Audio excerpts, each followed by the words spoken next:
welcome to More Than Just a Cleaner. My name is Keisha, and this is the first episode to my new series. I wanted to create a safe place where we can just talk about our experiences, good and bad.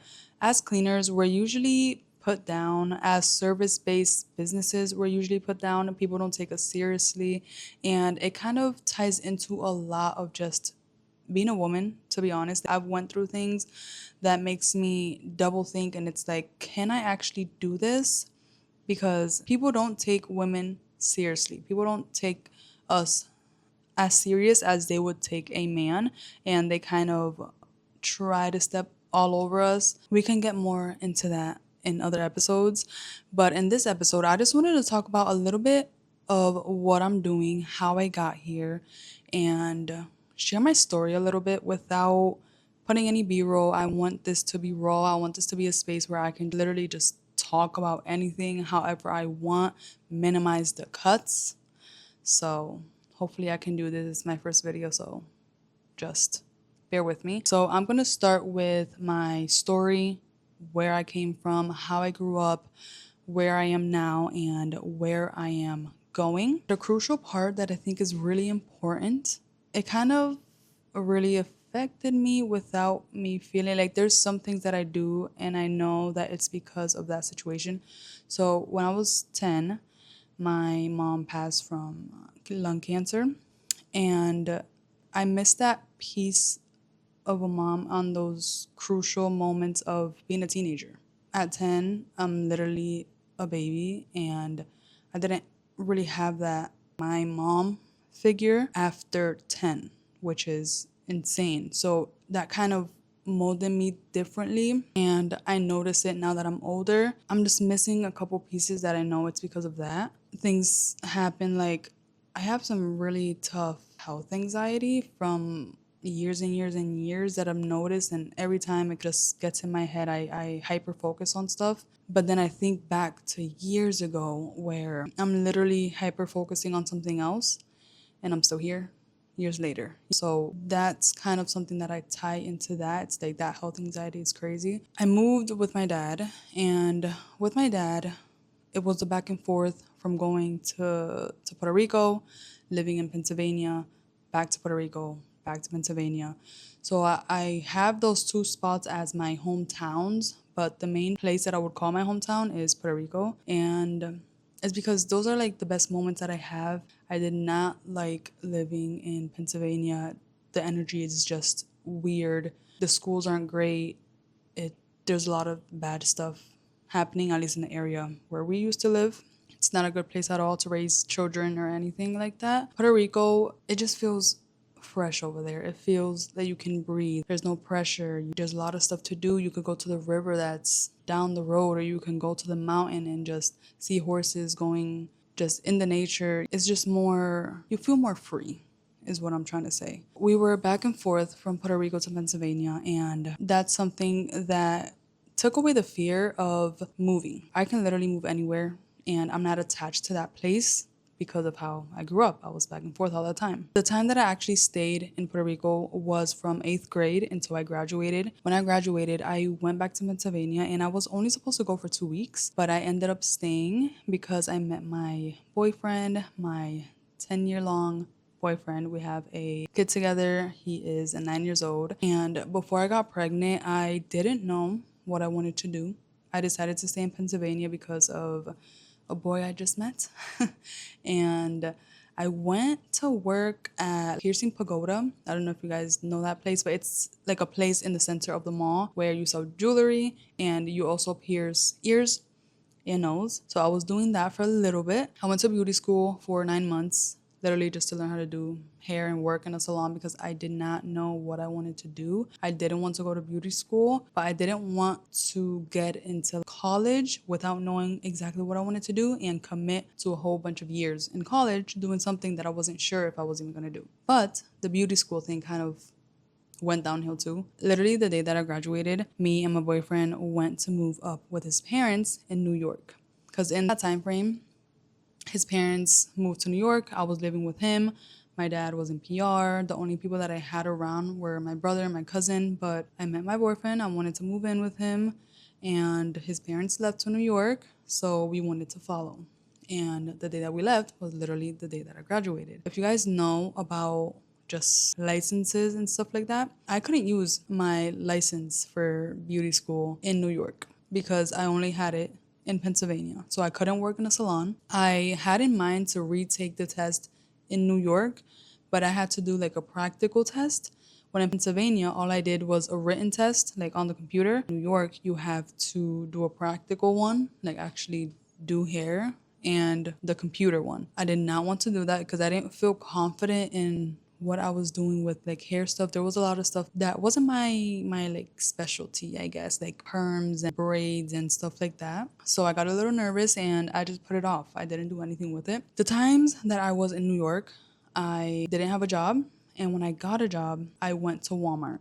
I didn't want to go to McDonald's. I didn't want to go to no fast food. I didn't want to just get those little jobs that I feel people get stuck at, and the people that work there don't really do much with their lives, which is a lie. Like, now that I think about it, working in fast food places teaches you so much with just customer service, managing. You can learn so much in these places, but me as 18-year-old, I saw working at McDonald's as like just a lower tier that I didn't want to get into. So I chose Walmart. I chose Dunkin' Donuts first, but I was pregnant and I let them know, and the lady just looked at me like, like maybe she was gonna hire me until I said that. So, it is what it is. I ended up getting a job at Walmart, which I only worked 4 days in. And my last day working at Walmart, I was checking out this lady and I was looking for a personal trainer at the time. And I told her, I was like, hey, like, and mind you, I'm extremely shy. At least more before, I didn't talk to no one, literally no one. I was the shyest person in the room always. And I met this lady. I'm checking her out and I'm like, hey, are you a personal trainer? Her shoulders were like broad, like she looked like she was a personal trainer or went to the gym or something. And she tells me, no, but I do have a cleaning business. Later on, she told me that she liked my like vibe and how I just went, just talked to her. So she asked if I wanted to work with her because she was looking for someone. And I'm like, well, I mean, I'm working here now, but she gave me her number. And since I didn't want to work at Walmart either, I was just there because I needed to survive. I actually wanted to work at the back with the tech, but for some reason they were putting me up at the front with the cashiers. And I didn't want to do that. I called her, I believe it was that same day or the next day. I probably waited a little bit and quickly started working with her. I quit Walmart. And the funny thing is, it's so crazy. It's like when I went to pick up my check, it was about $200. The lady's like, here's your last check with us. Kind of like, it was just weird vibes.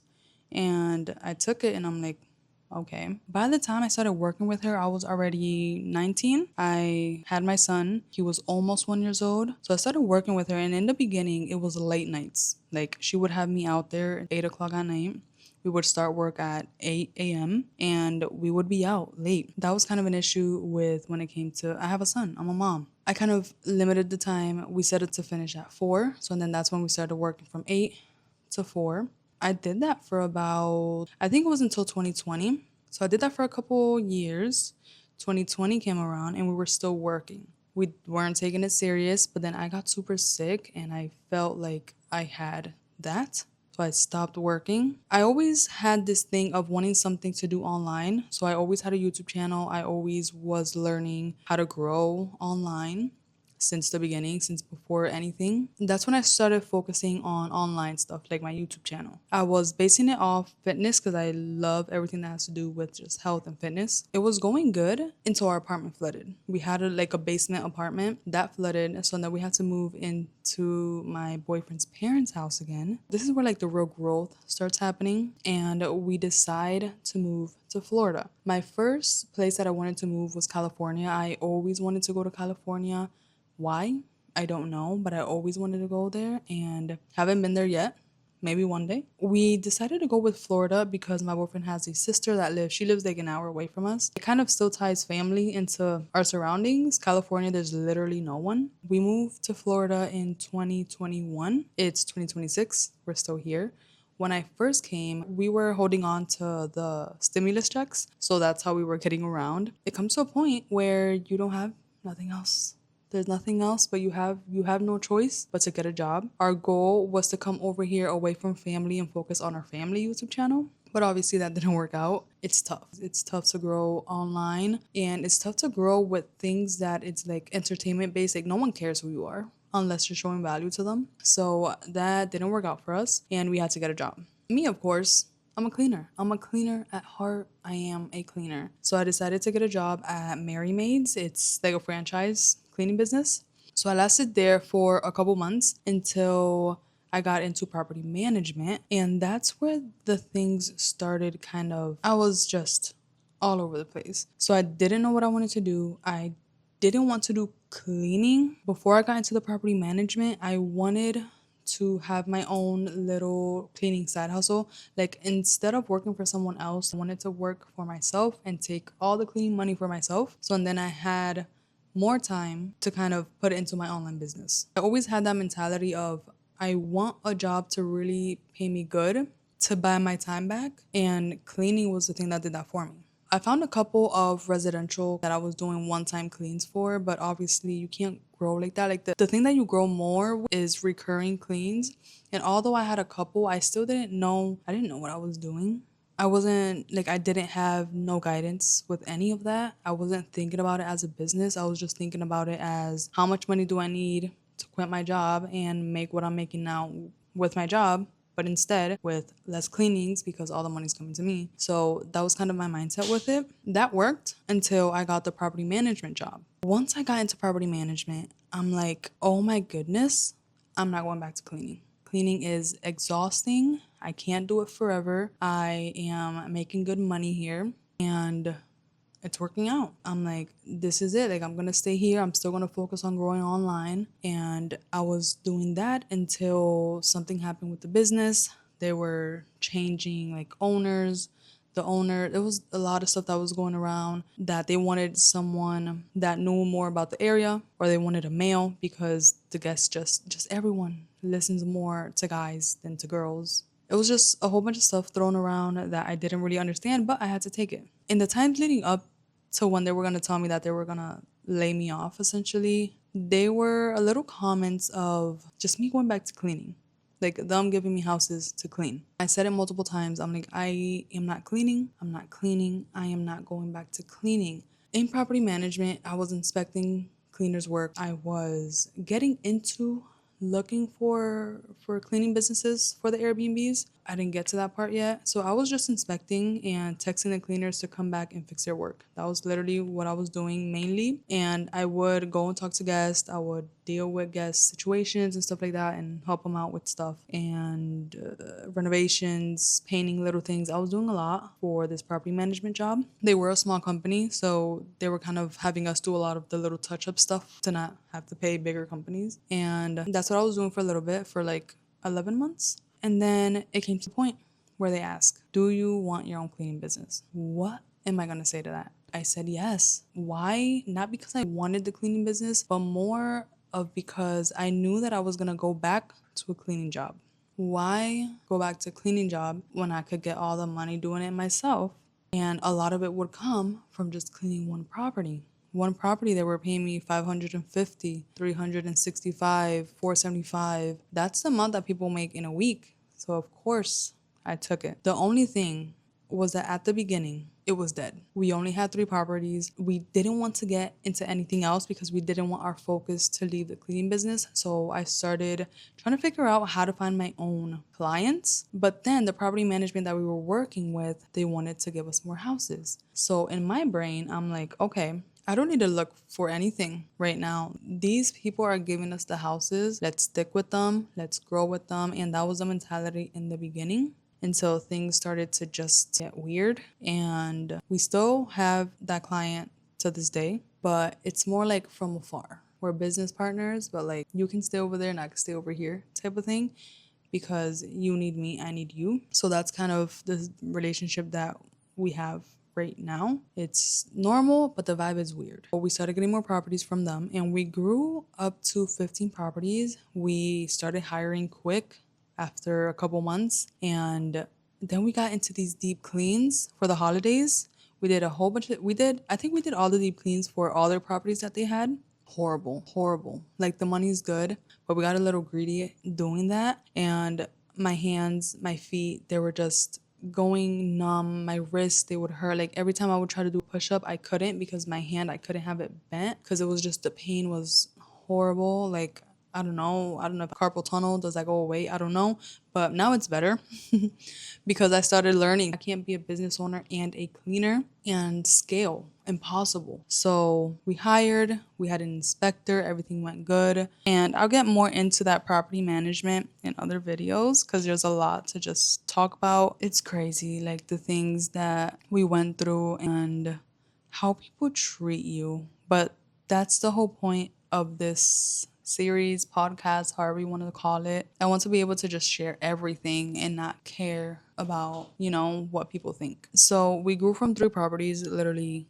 broke, broke. Imagine having 3 cleans in a month and that income paying for yours, but also your boyfriend's. Broke. Literally just, we had nothing. We grow from 3 properties to 15, making 20K to 30K every single month. And that was the time where we felt good. We felt like we had money. We were on top of the world. We felt like this is it. We made it. And then it just got overwhelming.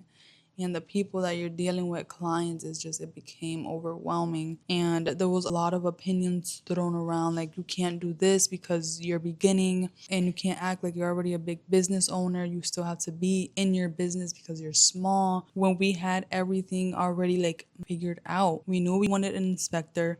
We knew we wanted cleaning teams. We knew what we were doing in the beginning, and it kind of just got ripped away from us. We started thinking about other people's opinions and being like, okay, they're right. But now that we kind of switched things up, you know what they tell me? They tell me you have to go back to how you were running things before. The same people that told us that we shouldn't be running it how we're running it. So when I tell you their stories, you guys are gonna wanna be here for it because it's just crazy. People are just, it just blows my mind.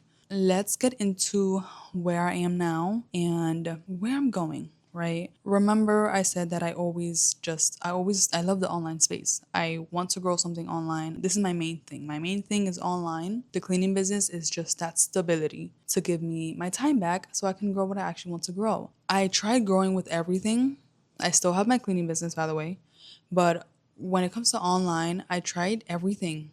Everything. Yes, I was inconsistent, okay, but I tried everything. I tried even like trading, what is it called? Not stocks, trading options.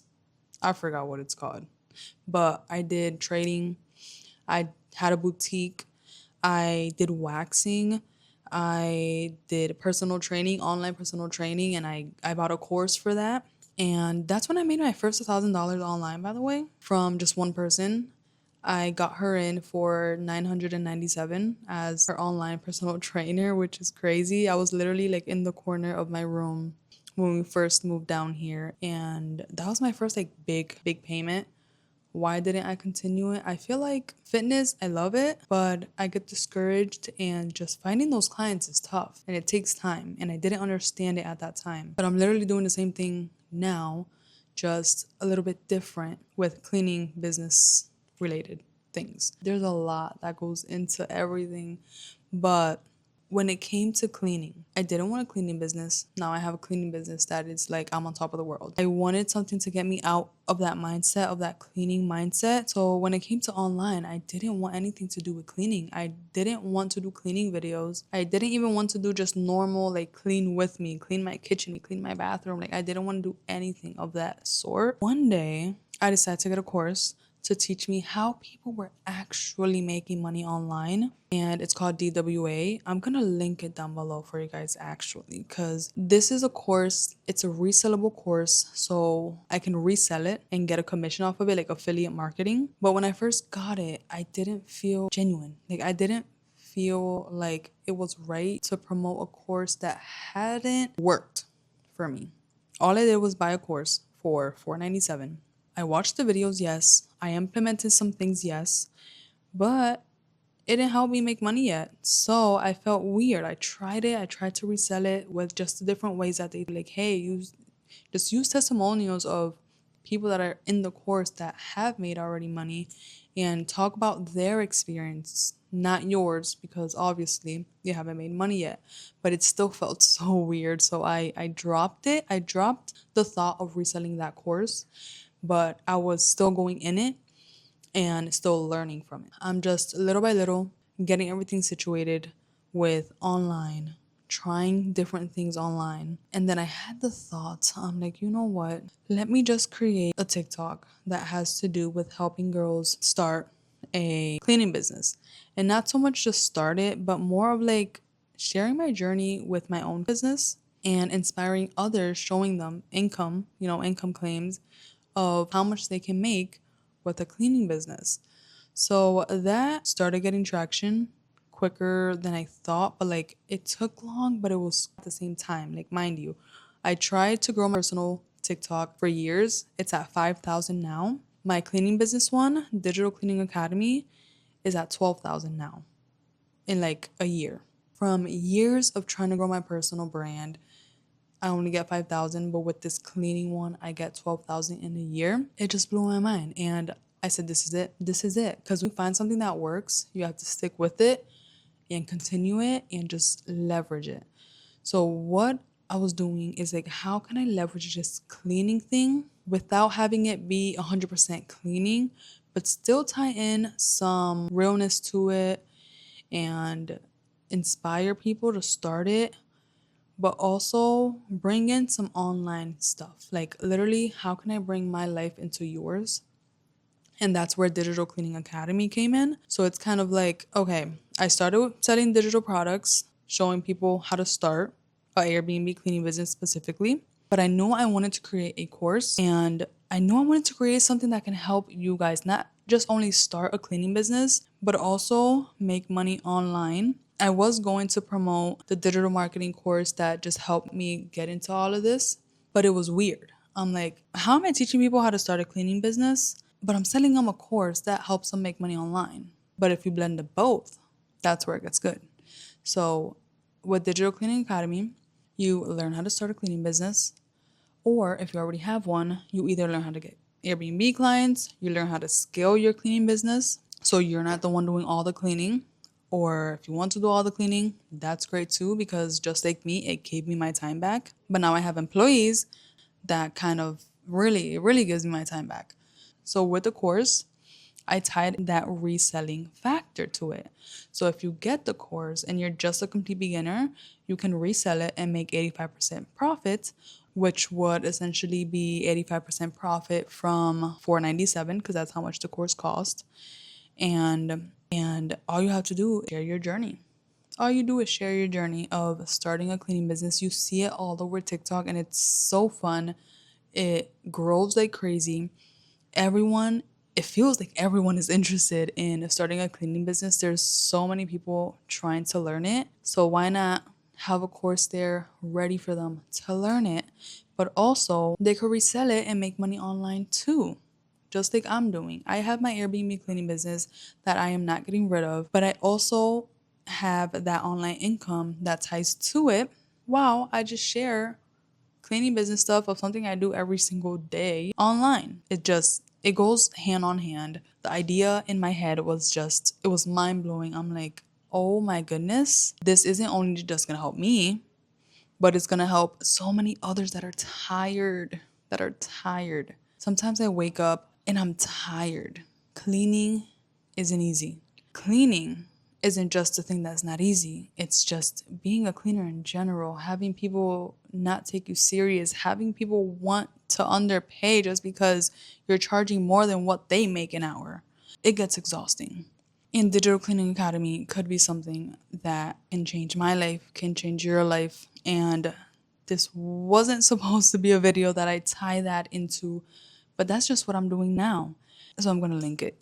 I'm going to link it. It's going to be crazy. I know there's a lot that comes into this Digital Cleaning Academy. I feel it. And I'm excited for what's going to happen with it. Even with this series podcast, I feel it. You know, when you get that feeling of it just feels right. Sometimes we just have to give in to things and trust. just trust and just trust in God. That's one of the things also that I feel weird talking about, but I really do. I really do talk to God a lot. More when I'm in the car. Sometimes when I forget, I make it a point to just mention things like thank you. Like this only happens, yes, because of me, but because you gave me the courage. And I really don't like when people talk about God online. But it really is what I'm doing. It really is what I'm doing. Sometimes you just have to give in. I didn't want this cleaning business, but it's taking me places that I never even knew I was going to get to. And this is literally just the beginning. Just the beginning. I am like at 1% of where I'm going, and it already feels good. It feels right. It feels like I'm aligned. And this is now where more than just a cleaner kind of got brought into. Because I am more than just a cleaner. You are more than just a cleaner. You can accomplish so many things. You already are accomplishing so many things. People think that they can clean just because it's cleaning, but you know damn well that not everyone can clean. And even if the only thing you're doing right now is cleaning, are you cleaning for someone else and that's just your job? You're doing something that people can't do. That people can't do. I have interviewed so many, like 100+ people, I am telling you. And it's a skill that not everyone has. I'm going to leave it there. I hope you guys enjoyed this first episode. And I'm excited for this. I want to do one episode a week and just literally talk about anything, talk about my experiences, talk about things that happen in the week, good or bad. If you have any suggestions of what you want me to talk about next in the next episode or in the next couple of episodes, comment down below. I want to know what you guys are interested in, whether you want the tea or no help. No help with cleaning business, please. This is like a space where we just talk. We talk, we share things, but we don't teach. I'll leave that for inside Digital Cleaning Academy. I don't want it here. So if you're excited for these new things to come with the series, subscribe so you don't miss them. And I'll see you guys in the next one.